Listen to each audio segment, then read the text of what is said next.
한번 따라하실까요? 십자가에 달리신 유대인의 왕, 십자가에 달리신 유대인의 왕, 이런 제목으로 말씀 은혜를 나누기 원합니다. 이 세상을 살아가다 보면 어떤 상징이라는 것이죠. 상징. 이건 뭘 상징하나요? 손가락 잘해야 되는데 이렇게 V 뭐 이렇게도 뭐 또 이렇게 하면 이것도 이렇게 하면 안 된다 그러던가. 뭐 어쨌든 V라고 하는데 V는 승리를 상징하잖아요. 이건 뭘 상징하나요? 돈? 난 오케이 그랬는데, 물론 돈으로도 또 상징이 될 수가 있겠죠. 그래서 어떤 상징적인 의미는 비록 짧고 간단해 보이지만 무한한 의미를 가지고 있습니다. 기독교의 상징은 뭘까요? 기독교의 상징은 십자가이죠. 십자가. 어디든지 십자가를 바라보면 아, 교회가 있나 보다. 십자가는 뭐 색깔에 따라 적십자도 있고 또 그린 색깔 녹십자도 있습니다. 그러나 적십자가 됐던 녹십자가 됐던 십자가는 희생과 사랑과 구원을 상징하기 때문에 적십자 외에, 그래서 뭐 말씨와 옛날에 뭐 이렇게 해갖고는 헌신하고 봉사하는 이런 적십자도 있고, 또 녹십자도 병원에 보이면 녹십자가 좀 많이 붙어 있죠. 결국 병원도 생명을 살리려고 하는 구원의 상징이거든요.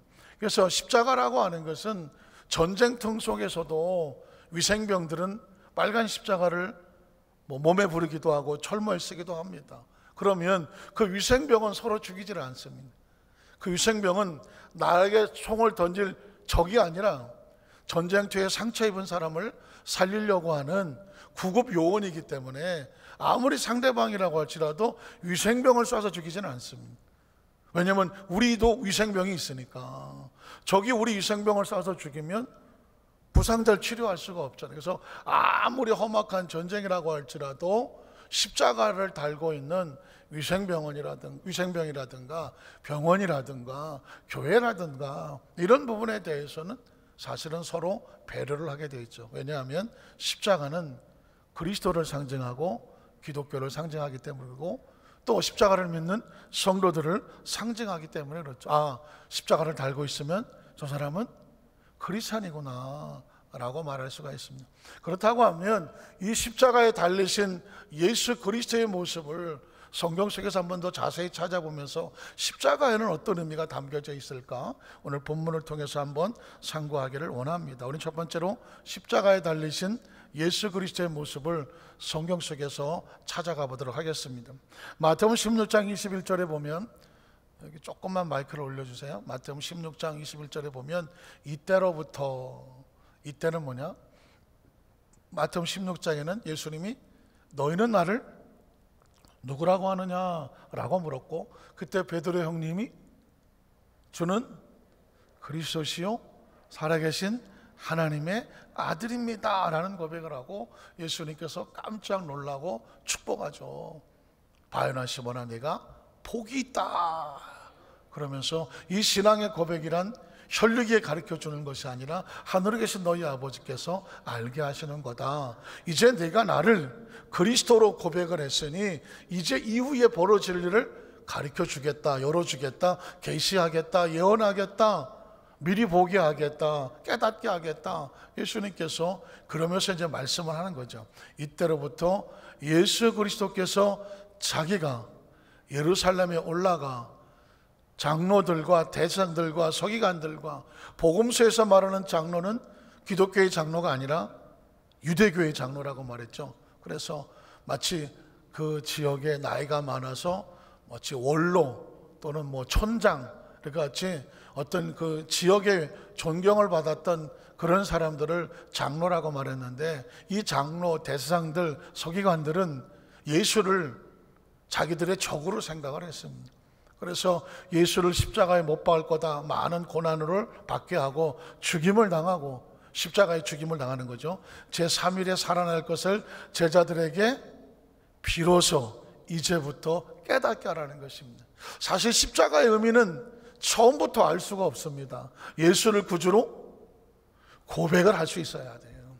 예수를 구주로 고백할 수 있어야 십자가의 죽음이 실패와 절망이 아니라 승리와 축복이라는 것을 깨닫게 되는 거예요. 아직 어린아이들은 무조건 난 예수 믿으면 고난도 안 당하고 뭐 문제도 없고 그냥 나는 예수 믿으면 뭐든지 그냥 잘 되고 그냥 나 혼자 잘 먹고 잘 살고 안 죽고 막 이런 줄 안단 말이에요.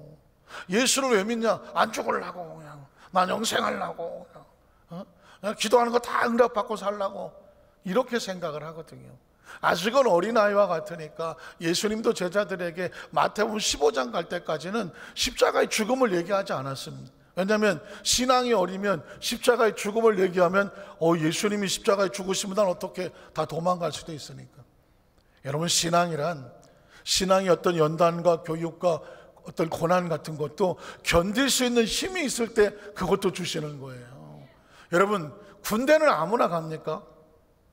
나이가 먹어야 간다고요. 10살에 뭐 군대 갑니까?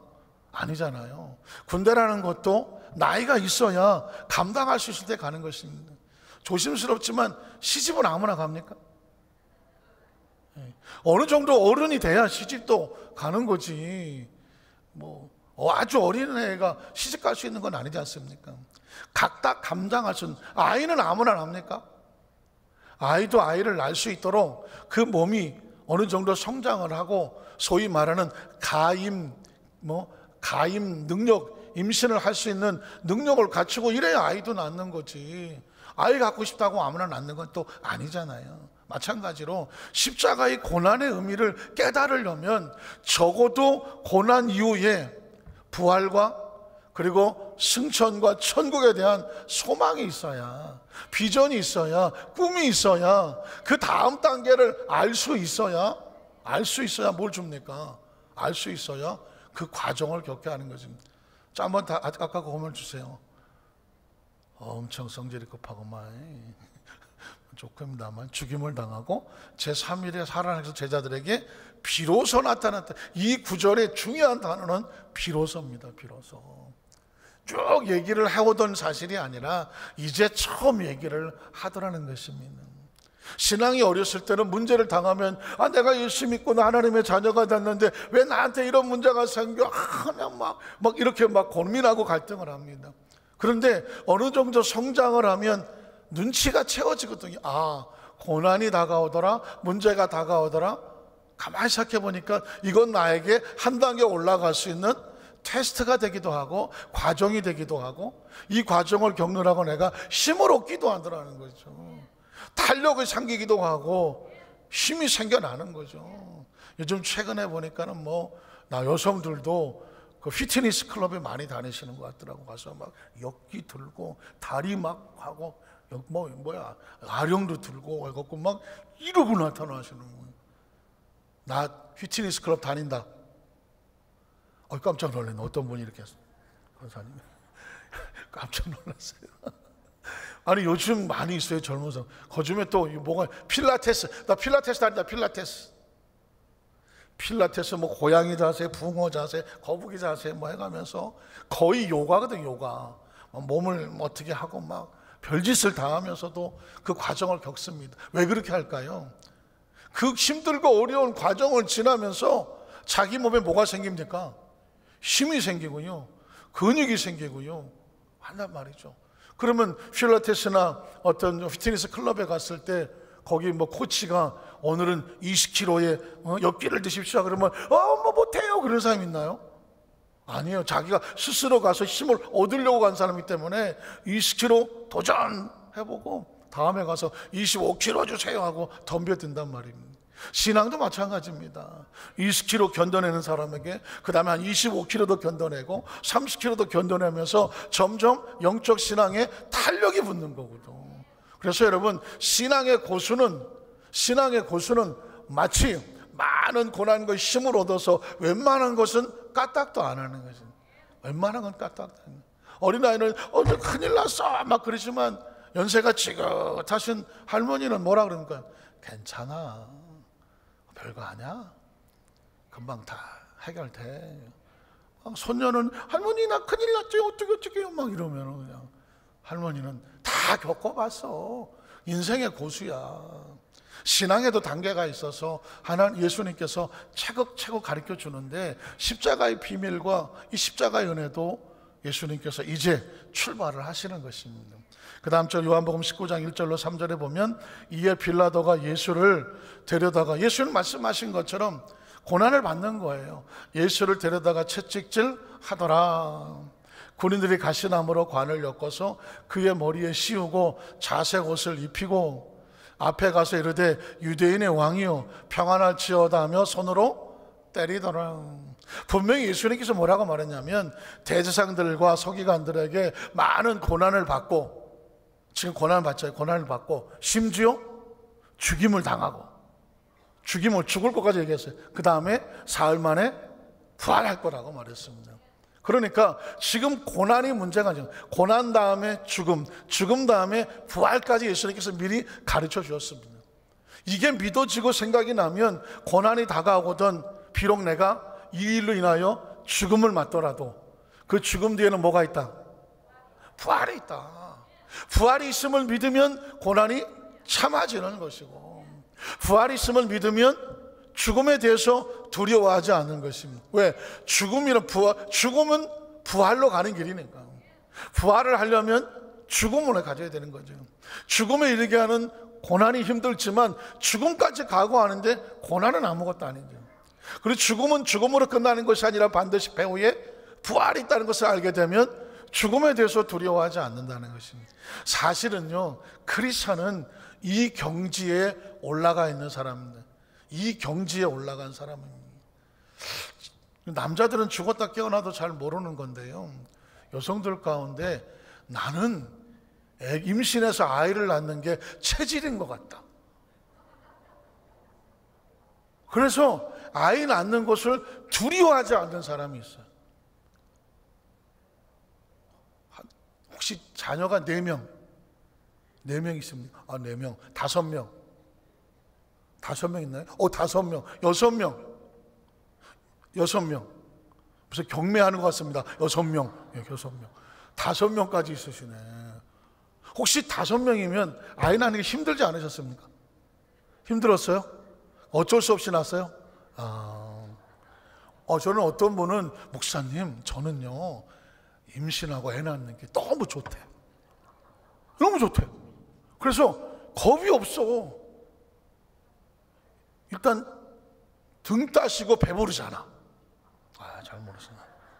하나 없고 배가 나왔잖아. 그러니까 인생의 행복이 뭐 있냐? 등 따시고 배부르면 됐지. 근데 아이를 낳고 키우는 게 너무 이뻐갖고 애 낳는 게 힘들지가 않다는 거예요. 어떤 사람은 하나만 낳아도 힘들어. 난 하나 낳고 힘들어서 더 이상 못 낳았다. 그건 아니에요? 손 드신 거예요? 하나에? 그냥 이렇게 더워서 이거 한 거예요, 이거? 아니, 그래서 이 남자들은 잘 모르겠어요.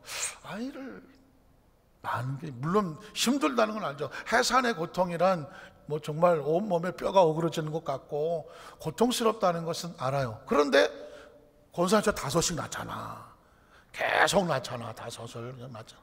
5. 조용히 목사님 9 낳잖아. 9. 권사님 9 낳았다는. 그래서 조 목사님 생전에 하신 말씀이 우리 어머니는 항상 배가 나와 있었어요. 왜? 어린 나이에 9을 낳나봐요. 1년에 하나씩 낳아도 9년이야. 2년에 하나씩 낳으면 한 20년 가까이 되잖아. 그러니 뭐 잘하죠. 19살, 20살 될 때까지 어머니 배는 항상 나왔다니. 항상 배가 불렀잖아요. 그런데 그건 참 신기한 거긴 하지만은 아이 낳는 걸 두려워하지 아니하고 그 아이가 자라는 것이 너무 이쁘고 행복하다고 생각하는 사람은 그 해산의 고통에 대한 두려움이 없는 거죠. 왜? 기쁨이 있기 때문에. 이 기쁨이 해산의 고통보다 더 크니까 이겨내잖아요. 사실은 고난도 힘든 것이고 죽음도 힘든 것이잖아요. 그런데 부활의 기쁨을 아는 사람은 고난을 견디는 것이고 부활의 기쁨을 아는 사람은 죽음을 뛰어넘는 것 아니겠습니까? 이 사랑이라는 것은 아이가 너무 이쁜 사랑은 죽을 것 같은 고난도 뛰어넘지 않습니까? 오늘 예수님께서 이 고난의 길을 걸어가는 과정을 겪으면서 많은 사람들은 예수님이 왜 채찍에 맞고 저렇게 멸시를 당하고 고난을 당하지? 현장을 보고 절망을 하지만 그리스도는 지금 고난을 보는 것이 아니라 다음에 심지어 죽음까지 가더라도 죽음 위에 부활까지 볼 수 있어야 되는 거지. 이게 지금 신앙의 폭이 달라지는 거죠. 자, 요한복음 19장 5절로 6절에 보면 그 다음 단계로 가죠. 이 예수께서 가시관을 쓰고 자색 옷을 입고 나오시니 빌라도가 그들에게 말하되 보라 이 사람이로다 하매 대제사장들과 아랫사람들이 예수를 보고 소리질러 이르되 십자가에 못 박으소서 십자가에 못 박으소서 하는지라 빌라도가 이르되 너희가 친히 데려다가 십자가에 못 박아라 나는 그에게서 죄를 찾지 못하였노라. 우리가 예수님의 심정을 한번 볼까요? 베세대 광야에서 오병이의 기적을 베풀 때 남자만 5,000명, 불효자까지 수만 명이 예수님 앞에 나왔습니다. 예수를 주는 그리스도시요 살아계신 하나님의 아들이라고 메시아를 믿고 따라 나왔습니다. 예수님 가시는 곳곳마다 수없이 많은 사람이 따라다녔습니다. 예루살렘에 입성을 할 때 그 나귀에다가 종려나무를 깔고 자기들의 옷을 벗어트며 다윗의 왕으로 오시는 이여 호산나 호산나 했었습니다. 불과 얼마 전까지만 하더라도 예수를 최고의 인기로 모셨습니다. 그런데 불과 며칠 사이에 예수를 십자가에 못 박으라고 소리를 지릅니다. 예수님께서는 마치 도살장에 끌려가는 양과 같이 그걸 다 당하십니다. 옷이 벗겨지고 채찍에 맞고, 제가 말씀드린 것처럼 41을 감하면 39대. 왜 41을 감하느냐? 40대를 맞으면 죽습니다. 채찍에 맞아 그 자리에 죽어버립니다. 때문에 죽기 직전까지만 가는 거예요. 39대. 그 채찍의 마지막 끝은 10갈래로 갈라져 갖고 거기에 쇠 조각하고 짐승의 뼈 조각을 묶었어. 쇠를 휘저어서 몸을 감아서 훑어버리면 온몸에 10군데의 상처가 긁히는 거예요. 그게 390대야. 머리부터 발끝까지 390곳이 찢겨지고 살점이 긁혔다고 보십시오. 완전히 피투성이로 초라하게. 밥을 먹었겠습니까? 물을 마셨겠습니까? 잠을 잤겠습니까?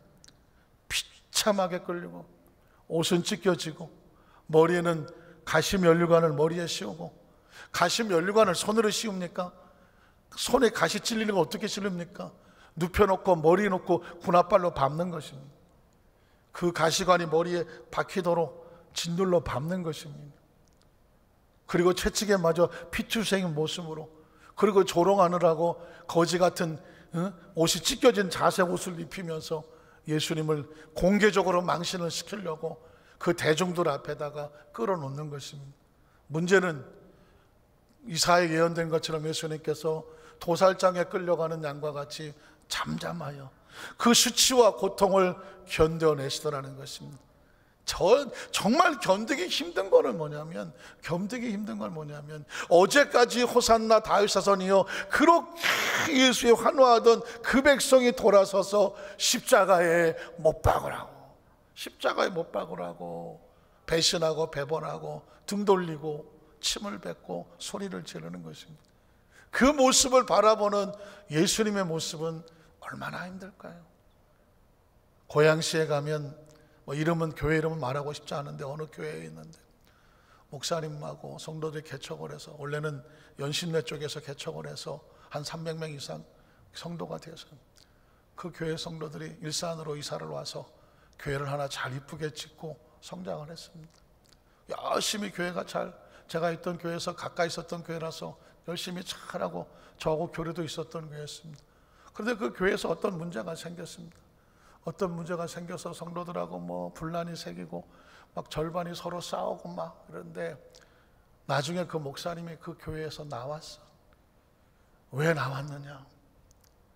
유치원 때부터 가르쳤대. 교회학교, 초등학교, 초등부, 중등부, 고등부 청년이 된 친구가 그렇게 열심히 던 친구가 어느 한쪽에 속았고 목사님 나가시라고 쪽지를 이렇게 팻말을 들고 목사님 앞에 섰더래. 억울하고 분통 터지고 속상하고 피가 토하고 거꾸러질 것 같은데 그럼에도 불구하고 싸울 수가 없더래. 그 억울한 상황에서도 싸울 수가 없더래. 초등학교, 중학교, 고등학교, 청년, 대학, 청년부까지 그 교회에서 식면을 다해서 키워놨더니 어떤 무리에 휩쓸려져 갖고 목사님을 반대한다고 쪽지를 써갖고 그 앞에 섰는데 그 얼굴을 쳐다보는데 하늘이 무너지는 것 같아요. 하늘이 무너지는. 참. 물론 비교는 안 되겠지만 예수님께서 그 복음을 전하면서 3년 반 동안에 문둥병자를 고치고 귀신의 자를 고치고 그리고 중풍병자를 고치고 천국 복음을 전하시고 최선을 다해서 그 영혼을 살리려고 복음을 전하시면서 여우도 굴이 있고 뭐 공중에 나는 새도 뭐 둥지가 있는데 인자는 머리 둘 곳이 없다고 하면서 틈나시면 기도하면서 그렇게 복음을 외치시고 그래서 그 예루살렘에서 올라갔더니 그곳에 흉계를 꾸미고 작당을 해서 예수를 십자가에 못 박으라고 소리치며 거품을 물고 있는 그 맨 앞에 서 있는 사람이 어쩌면 가장 큰 은혜를 받은 사람인데, 예수님 앞에 가장 큰 은혜를 받은 사람이었는데 예수를 십자가에 못 박으라고 맨 앞에서 소리를 지른다면 예수님께서 그 마음은 얼마나 절망이겠습니까? 얼마나 좌절했습니까? 채찍이 아픈 게 아닙니다. 가시관에 찔리는 게 아픈 게 아니라니까요. 배신이 아픈 겁니다. 배반이 아픈 거거든요. 오늘 저와 여러분이 신앙생활을 하면서 반드시 하나님 앞에서, 혹시 하나님 앞에서 신앙사대 보면 이렇게 저렇게 억울한 일이 왜 없겠습니까? 어떤 상황이 있다고 할지라도 신앙 안에서 배신은 안 됩니다. 배반은 안 되는 거예요. 어쩌면 하나님께서 우리가 이 구역, 이 과정과 어려움을 통해서 연단과 훈련을 받아서 혹시라도 지금 나에게 왜 이런 일이 벌어질까 막 하늘이 서운하기도 하고 하나님이 서운하기도 하고 내가 막 여기서 끝나는 건 아닐까 막 억울한 문제가 다가온다고 할지라도 그리스도인이라고 한다면 하나님을 끝까지 기대하고 신뢰함을 놓지 말라는 것입니다. 그게 신앙이거든요. 공동체 안에서도 마찬가지. 공동체 안에서도 우리는 어떻게 해서든지 하나님 안에 있어야 돼. 하나님 편에 있어야 되고요. 하나님 은혜를 절대 잃어버리면 안 돼요. 전 예수님이 뭐 가시관을 쓰시고 뭐 채찍에 맞고 무슨 뭐 이건 무슨 십자가에 달리고 이건 육신적인 고통이네. 육신적인 고통이네. 육신적인 고통도 힘들겠지만 정말 힘든 건 뭐냐면 가장 사랑하는 사람에게, 가장 혼신을 쏟았던 제자들에게, 그 백성들에게 배신을 당했다는 것입니다. 어떻습니까? 부모가 자식을 키우는데 몸이 힘든 거는 견디잖아요. 새벽부터 나가서 생선 장사하고 뭐 보따리 장사하고 아이 등록금을 위해서 뭐 옛날 육성예배를 위해서 어떻게든지 나 입을 거 못 입고 나 먹을 거 못 먹고 내 새끼 키우려고 하는 육신의 고통을 힘들긴 하지만 힘들다고만 그거 생색내는 부모는 없어요. 부모는 없어요. 그러나 어느 날 이 자식이 커갖고 뭐라 그래요? 엄마가 나한테 해준 게 뭐 있어? 엄마가 나한테 해준 게 뭐가 있어? 아, 내가 알아서 다 큰 거야. 엄마가 뭐 있어? 엄마 때문에 나는 힘들었어. 오히려 생각해 보십시오. 기껏 다 키워놨더니 뭐라고 하냐면 난 엄마 때문에 힘들었대. 아이고 한글도 모르고 아이고 무식하고 맨날 생선찌리 내나고 아유 난 학교 다닐 때는 창피해서 혼났어. 이러면 그 엄마가 어떻게 삽니까? 자식 때문에 고생한 건 참아. 고생한 건 참는다고. 그러나 그 내 자식이 나한테, 엄마가 나한테 해준 게 뭐 있냐고. 나 엄마 없어도 난 더 잘 살았어. 나는 내가 엄마 때문에 힘들었어. 이렇게 나오면 엄마는 어떻게 될까요? 살 의욕이 있나요 없나요? 살 의욕 없어. 내가 누구 때문에 이렇게 했는데.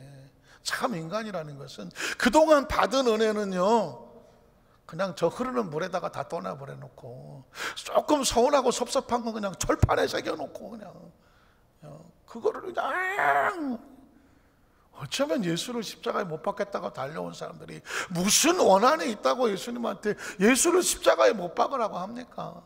그 배후에 조종하는 대제사장들과 서기관들, 그 당시 유대교의 장로들, 그 많은 사람들이 예수를 따라가는 것이 꼴보기 싫었던 사람들, 자기들이 리더자가 돼야 되고 자기들이 주인이 되고 자기들이 백성들을 마음대로 해야 되는데, 그래서 비판하고 정죄하고 자기들의 교리를 끌고 가야 되는데, 저 예수는 사랑을 이야기하고 용서를 얘기하고, 그리고 뭐 창기나 셀이나 저 죄인들을 가까이 하고 저들에게도 희망이 있다고 말하는 게 그게 보기 싫은가? 왜 자기들만 의롭고 정직하고 우리끼리만 천국을 가야 되는데 왜 예수는 모든 사람에게 구원의 문을 열어놓을까? 그게 꼴보기 싫은 거예요. 그래서 백성을 선동하는 것입니다. 저 예수는 잘못됐다. 나사렛의 저 목수가 뭐 무식하게 뭘 안다고 와서 저런 사람, 전 율법에 어긋나는 것이고 전통에 어긋나는 것이고, 예수는 저 사람은 나쁜 사람이 귀신 들렸다고 막 심지어 말합니다. 오죽하면 예수를 귀신 들렸다고 말합니까? 그때 예수님께서 나는 귀신에 들린 것이 아니라 하나님의 성령의 능력을 힘입어서 귀신을 쫓아내고 살아왔다. 하나님의 나라가 임하는 거라고 말했거든요. 그래서 우리는 사실상 예수님이 십자가에 당하시는 그 육신적인 고통은 이루 말할 수도 없겠지만, 비참하고 처참하게 6시간을 매달리면서 자신의 가장 비참한 모습을 적나라하게 내려놓으시는 예수님의 모습을 통해서 이건 뭐가 아니면 안 될까요? 사랑이 아니면 안 되는 것입니다. 사랑이 아니면 안 되는 것. 마치 옛날 6.25 전쟁 이후에 남편은 전쟁에 나가서 전사를 하고 아직 어린 소녀 같은 그 엄마들이 새끼를 키우기 위해서 벽돌을 나르고 나가서 생선을 팔고 뭘 팔고 하면서도 꽃단장을 하고 자기들 관리하기도 바쁜 때에 그냥 머리는 대충 묶어갖고 그냥 뭐 화장은 할 길도 없고 몸빼 하나 입고 그냥 그거 하나 1년 내내 입어가면서도 추위에 떨고 더위에 돌아가면서도 견뎌냈어. 그걸 왜 그렇게 할 수 있나요? 사랑입니다. 사랑입니다.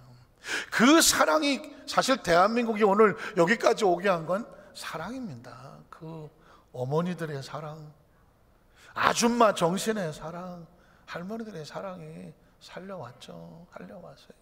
이제 조금 살만하니까 그 모든 것들이 다 뭐 언제 그러냐고 해놓고 이제는 뭐 오히려 다음 세대에 막 밀려나가게 만들고 무슨 뭐 우리끼리 한다 뭐 이런 소리가 나오는 것은 사실은 뿌리가 없으면 줄기가 없고 줄기가 없으면 가지가 없는 것입니다. 제가 왜 코로나19 위에 다시 십자가로 가자고 말하는 이유는 뭐냐면 다 그 첫사랑으로 가자는 것입니다. 우리가 받은 사랑을 기억하자는 것입니다. 그분이 우리 위해서 어디까지 참으셨는지를 우리가 마음속에 되새기자고 하는 것입니다. 우리가 언제부터 이렇게 우아했습니까? 우리가 언제부터 이렇게 도도했습니까? 우리가 언제부터 이렇게 또 똑똑했습니까? 그의 사랑이 우리를 여기까지 오게 했으니까 이제 우리가 우리 안에 예수가 나가려면 우리도 서로를 향하여 긍휼히 여기고 불쌍히 여기고, 그분이 나를 위해서 어디까지 창피를 무릅쓰고 수치를 무릅쓰고 어디까지 안아주셨는지를 기억을 하면 우리는 그 사랑을 받은 자로서 뭐 어디 가더라도 뭐 아이고 나 외로워, 나 쓸쓸해, 아이고 나 힘들어, 누가 나 좀 알아줘, 그럴 필요가 뭐 있습니까? 그분이 우리에게 주신 영적인 자존감이 어마어마한데, 내가 너를 위해서 십자가에서, 너를 위해서 수치를, 너를 위해서 가시관을, 너를 위해서 그 조롱을 내가 다 참았어. 너는 조롱당하지 마라, 너는 수치당하지 마라, 너는 무시당하지 마라. 그 사랑 하나를 기억하는 걸 뭐라고 말하냐면 신앙이라고 말하는 거예요. 신앙은 끝까지 배신하지 않는 것, 배반하지 않는 것. 아이 좋을 때는 할렐루야 하다가 좀 힘들다고 아이 난 몰라, 그건 신앙이 아니죠. 가룟 유다도 그건 했거든요. 처음엔 예수 잘 따랐잖아요. 나중에 지 생각하고 다르다고 예수를 팔아버린 게 가룟 유다죠. 신앙은 끝까지 가는 거예요. 힘들어도 예수님의 십자가는 주와 함께 죽으러 가자라고 고백했던, 왜? 죽음은 죽음으로 끝나지 않잖아요. 부활이 있기 때문이에요. 그래서 여러분 성경 속에 이 십자가의 사건을 가만히 보면 예수님의 적나라한 우리를 향한 사랑이 절절 흐르는 것입니다. 요한복음 19장 10절로 11절에 보면 빌라도가 이르되 내가 말하지 아니하느냐, 내가 너를 놓을 권한도 있고 십자가에 못 박을 권한도 있는 줄 알지 못하나. 십자가의 형틀을 자기가 주도권을 가지고 있는 줄 알았잖아요. 그러나 십자가는 형틀이 아니라 사랑이 증명되는 곳이니까 그 다음 절 보면, 그래서 예수께 대답하시되 위에서 주지 않았더라면. 십자가의 형틀로 형벌이 아니라 이 사랑의 그 증명되는 그것은 위에서 준 것, 하늘이 준 것, 하나님이 준 것이죠. 주지 않으셨더라면 나를 해할 권한이 없었을 거다. 그럼 나를 내게 넘겨준 자의 죄는 더 크다. 예수님이 처음 그 말을 하신 것입니다. 나를 배신하고 나를 너에게 넘겨준 자의 죄는 크다라고 말합니다. 절대로 신앙이 변질되지 말아야 되고, 혹시 내가 당하더라도, 내가 억울하도 누구를 향하여 배반하고 등에 칼을 꽂고 같이 비판하고 정죄하고 그 사람의 몸에 상처를 내는 것은, 그건 그리스도의 몸에 상처를 내는 것과 같아요. 나를 너에게 넘겨준 자의 죄는 더 크다. 요한복음 1장 29절에 보면 예수님께서는 왜 십자가를 지셨는가? 이튿날 요한은 예수께서 자기에게 나오시는 보고 이르되 보라, 세상 죄를 지고 가는 하나님의 어린 양이로다. 어차피 예수님은 고난당하러 오셨고, 어차피 예수님은 죽으러 오셨고, 어차피 예수님은 십자가에 달리러 오셨고, 어차피 예수님은 그 죽음 이외에 부활을 우리에게 보여주기 위해서 오신 것입니다. 그래서 우리는 예수님을 이렇게 놓고 고난, 죽음, 부활, 영생, 이걸 이렇게 한꺼번에 볼 수 있어야 되며, 그분의 가신 그 길이 우리가 가는 길이죠. 혹시 예수를 믿는 것 때문에 고난을 당하더라도 이것은 억울한 고난이 아닙니다. 어차피 인생의 삶을 살다가 어차피 우리 한 번은 다 죽는 거지만 그냥 억울하게 죽는 죽음이 아니라 그리스도를 위한 생명을 놓는 죽음이라면 기꺼이 감당하는 것이고, 그 배후에 우리는 부활을 믿고 영생을 믿습니다. 14절로 16절을 보면, 요한복음 19장 14절 16절을 보면, 이날은 6월절의 준비일이요 때는 제6시라 빌라도가 유대인들에 대해 보라, 너희 왕이로다.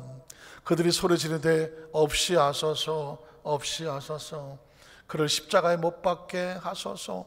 전 저 소리가 너무 무서운 거예요. 그 소리가 얼마 전에 호산나 다윗의 자손이여 막 예수를 환영하던 소리거든. 사람은 겉모습이 사람이 아닙니다. 하나님의 영이 들어가면 하나님을 높이고요, 그 속에 귀신이 들어가면 귀신 소리를 내는 것이죠. 예수님을 향하여 십자가에 못 박으라 하고 그를 없애라고 말하는 저 소리를 내는 저 속의 영혼은 누구에게 붙잡혀 있는 겁니까? 그건 마귀에게 붙잡혀 있는 것이거든요. 그래서 항상 영적으로 분별할 수 있어야 돼요. 지금 이 얘기를 하는 저 사람의 심령 상태는 영적인가 아니면 성령적인가 악한 영적인가, 항상 분별을 해야 돼요. 지금 이렇게 말을 하는 사람이 하나님의 성령에 붙잡힌 사람은 그 사람을 소중히 여기십시오. 그러나 들락날락하고 분명히 이 사람이 이럴 사람이 아닌데 분노와 절망과 좌절과 미움과 원한과 배반과 배신과 모략과 함정과 뭔가 어떤 적의와 적개심을 가지고 공격을 하거든, 이건 이 사람의 본 모습이 아닙니다. 왜냐하면 이 사람들도 불과 얼마 전까지는 예수를 다윗의 자손, 호산나, 메시아 찬송하던 사람들이었습니다. 그게 무섭다는 것입니다. 그래서 항상 영적인 분별이 필요한 것. 빌라도가 이르되 뭐라고 말하면, 내가 너희 왕을 십자가에 못 박으랴. 대제사장들이 대답하되 가이사웬. 지난주에 그 말씀드렸죠. 대제사장이면 하나님의 나라의 아주 특별한 사람, 그들에게 왕은 누구밖에 없습니까? 하나님이 만왕의 왕이요 만주의 주가 되는 것입니다. 그 사람들이, 이건 사람이 성령의 소리가 아니에요. 이건 완전히 귀신 들린 소리죠. 뭐라고 말합니까? 가이사 외에는 우리에게 왕이 없다. 세상에 이럴 수는 없는 것입니다. 이게 정치적으로 휘말리면 네 편 내 편으로 나누고 패거리가 되버리면 이따위 소리를 하는 것입니다. 예수를 십자가에 못 박게 하기 위해서, 그러기 위해서 우리는 로마의 편이요, 가이사가 우리의 황제요. 이건 신앙 고백이 아닙니다. 이건 뭐냐? 정치적인 것이죠. 그리스도는 참 이 정치적으로 휩쓸리면 아주 초라해지고요, 아주 편협해지고요, 이 정치적으로 휩쓸리면 아주 무서운 존재가 되어버립니다. 나라를 걱정하는 건 알겠어요. 걱정하고요, 나라 위해야 되고요, 나라는 애국심을 가져야 돼요. 그러나 조심해야 될 것은 뭐냐면, 신앙인은 어느 한쪽에 패거리가 되는 것은 위험한 것입니다. 왜냐하면 생각해 보십시오. 한국에 있는 크리스찬들은 주여 대한민국만 축복해 주시옵소서 이렇게 기도한다고 칩시다. 일본에 있는 크리스찬들은 아니모니다 니뽀니노 축복해 주시 구다사이 막 이래 보십시오. 그러면 각 나라마다 다 지 나라만 축복해 달래. 그 하나님이 오라 그래요. 아이고 힘들다 나는. 우리는 대한민국에 소속돼서 나라를 사랑하지만 우리의 주권은 하늘에 있으니까 하나님께서 원하시고 하나님이 기뻐하시는 일이 이 대한민국에 아니 전 세계에 임하게 하여 주시옵소서. 이게 크리스찬인 거예요. 이게 크리스찬이라니까요. 뭐 여러분 대통령 선거했는데 주여 누가 대통령이 되기, 사실은 만약에 그 사람이 하나님이 세운 대통령이 아니라면 우린 무슨 기도를 하고 있는 것입니까? 아주 헛기도를 하고 있는 거 아니겠습니까? 사실은 리더자를 세울 때는 주여 주 뜻대로 하시옵소서 하셔야죠. 주님의 뜻에 맞게 하시옵소서. 그리고 어떤 사람이 세워지면 그 사람이 반드시 하나님의 영에 붙잡히게 해달라고. 왜냐하면 리더자가 악한 영에 붙잡히면 뭔 짓을 할지 모르잖아요. 미국도 대통령 하나 세워놨는데 아심하고 오늘은 좀 맨정신인가 보면 또 다음 날은 또 딴 정신인가, 뭐 남의 나라긴 하지만 아주 헷갈리기가 하면서 한 번은 뭐 목사님들이 지도를 했다 그래서 야 저 사람은 하나님 믿는 사람인가 또 했더니 뭐 나가면 어떤 분은 또 이상한 소리를 막 하고 이러니까 아주 중요한 건 뭐 저는 뭐 트럼프에 대해서 뭐라고 얘기하고 싶지는 않지만 중요한 건 뭐냐면 리더자 하나가 얼마나 중요한지, 오히려 뭐 비판하고 정죄 손가락질 하기보다는 그 리더자의 영향력이 올바로 펼쳐질 수 있도록 하나님 그 리더자를 축복하여 주시옵소서 해야 돼요. 지금 우리나라 대통령도요 뭐 좋아하는 사람도 있고 아주 싫어하는 사람도 있고 다 다르잖아요. 어떻게 하겠어요. 지금 대통령인데 주여 오늘 밤에 내려주시옵소서 뭐 이거하고 하자면 금식기도 해야 되나요? 그건 뭐 그런다고 뭐 내려오겠어요. 중요한 건 뭐냐, 어쨌든 법적으로 보장되어 있는 상황이니 그 대통령으로 있는 동안에 어떻게 하나님이 제발 좀 붙잡아 주셔서 안정을 시켜주시고 올바른 판단을 해 주시옵시고, 백성이 대통령이 말 한마디에 막 주택 정책이고 무슨 뭐 정책이 화가닥 막 하고 있는데 그거에 따라서 막 여기서 죽겠다 또 소리가 나오잖아. 그럼 어떡하겠어요. 잘한다 못한다는 제껴놓고 하나님 대통령을 하나님이 좀 붙잡아 달라고, 하나님의 지혜를 달라고, 하나님의 영처를 달라고. 그 자모들이 정말 기도하는 사람들 좀 있어서 정치적 이념과 색깔은 제껴놓더라도 하나님 앞에 맡기고 딱 하는 수밖에 없어요. 어떻게 하겠습니까? 왜냐하면 리더자는 하나님 붙잡아 주셔야 되거든요. 믿으십니까? 요한복음 19장 17절로 18절에 보면 드디어 십자가에 못 박혀져 그들이 예수를 맡음에 예수께서 자기 십자가를 지시고 해골 히브리 말로 골고다라는 곳에 나가시니 그들이 거기서 예수를 십자가에 못 박았습니다. 드디어 예수님은 예정대로 가시는 겁니다. 예정대로 고난 다음에 뭐라고요? 죽음, 십자가의 죽음. 그럼 남은 건 뭐가 있어요? 부활을 기대하는 것입니다. 그런데 부활이 기대가 안 되는 사람은 죽음 앞에 다 꼬꾸라지는 것입니다. 그래서 베드로를 포함한 뭐 가룟 유다 제껴놓고 나머지 제자들은 다 도망갔잖아요. 왜 그럴까요? 죽음은 보이는데 부활이 안 보이니까. 신앙생활에 많은 사람들이 현실은 보이는데 미래가 보이지 않으면, 이 대한민국은 보이는데 하나님의 나라가 보이지 않으면 여기서 절망합니다. 그러나 우리 여도순복 안산교회 성도들은 대한민국만 보는 것이 아니라 하나님의 나라를 보고 현실만 보는 것이 아니라 하나님이 예비하신 미래를 보기 때문에 그렇습니다. 자, 그러면 두 번째로 유대인의 왕으로 부르신 예수님의 모습은 읽고 마치겠습니다. 요한복음 19장 19절. 자, 이제 예수님은 그 수순대로 가시는 거예요. 빌라도가 패를 써서 십자가에 붙이니 나사렛 예수 유대인의 왕이라 기록되었더라. 빌라도가 쓴 거예요. 나사렛 예수 유대인의 왕. 예수께서 못 박히신 곳이 성에서 가까운 곳으로 많은 유대인이 이 패를 읽었는데 히브리 말과 로마 말과 헬라 말로 기록됐다는 얘기는 이 말을 쓰는 사람들이 거기다 모여 있었다는 것을 볼 수가 있죠. 뭐 일본말, 중국말, 뭐 러시아말, 영어로 써 있다. 그 얘기는 그 말을 쓰는 사람이 같이 모여 있다는 것과 같아요. 그 다음 절 보면 그래서 유대인의 대상들이 빌라도 이르되 유대인의 왕이라 쓰지 말고 자칭 유대인의 왕이라 쓰라고 말했습니다. 왜냐하면 유대인의 왕이라고 쓰면 자기가 지금 누구를 십자가에 못 박았나요? 진짜 유대인의 왕을 십자가에 못 박은 거니까 자기들이 잘못했다는 것이 있게 되죠. 그래서 어떻게 말해요? 유대인의 왕이라고 쓰지 말고 자칭 지 스스로 유대인의 왕이라고 한 저 미친놈, 이렇게 이제 몰아붙이려고 한 것입니다. 자칭 유대인의 왕이라고 쓰라고 요구를 합니다. 그랬더니 그 다음 절에 빌라도가 대답하되 거두절미하고 내가 쓸 것을 썼다 하고 거절하더라는 것입니다. 여기서 안타까운 것은 뭐냐면 아마도 빌라도는 예수님에 대해서 마지막 예우를 했던 것 같아요.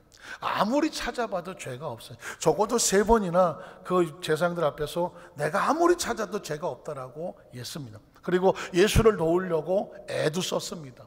그러나 지들이 가이사가 자기들 황제라고 말하고, 만약에 이 예수를 놓아주면 당신은 가이사의 부하가 아니라고 말하니까 정치적으로 자기가 곤란하게 되니까 어쩔 수 없이 예수를 십자가에 못 박게 내어주나, 빌라도의 마지막 양심은 이 사람은 유대인의 왕으로 십자가에 달리는 것이 옳다라고 끝까지 주장을 하더라는 것입니다. 혹시 전쟁의 이런 스토리를 아실지 모르겠지만, 전쟁에서는 적의 장수가 적군이 무슨 장성이 포로가 잡히게 되더라도 적의 장수는 적의 장수 예우를 해주거든요. 만에 하나 적의 황제가 잡히더라도 일반 사병처럼 대우하진 않거든요. 적의 황제로서 예우를 해줍니다. 그건 서로 전쟁할 상황이라도 적장에 대한 예우와 같아요. 얘기는 맞지만 그의 명예를 지켜주는 거, 혹시 죽이더라도 명예를 지키는 건데, 아마도 빌라도는 예수님의 명예를 지켜주고 싶었던 것 같아요. 그래서 거기에 유대인의 왕이다라고 써붙였는데, 안타까운 것은 뭐냐, 때를 놓쳤다는 것입니다.